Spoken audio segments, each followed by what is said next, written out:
Har bir xalqning milliy qadriyatlarini, uning tarixi, ma'naviyati, madaniyati, o'ziga xos urf-odatlari, an'analarisiz tasavvur qilish qiyin. Milliy qadriyatlarni farzandlar ongi va qalbiga singdirish oiladan boshlanadi. Yoshlar bizning kelajagimiz. Ular ota-ona va ajdodlarimiz ishining davomchilaridir.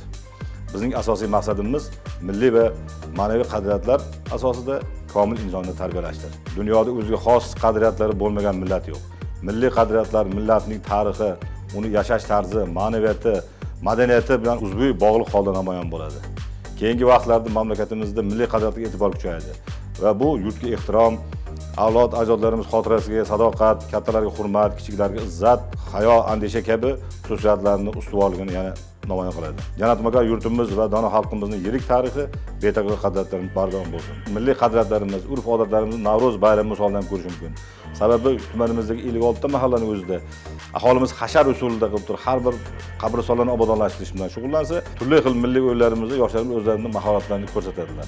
Biz milliy an'analarimizni asrab-avaylashimiz, yosh avlodga yetkazishimiz, ularga targ'ibotchi bo'lishimiz va ularga doim ko'makchi bo'lishimiz bugungi kundagi asosiy maqsadimizdir.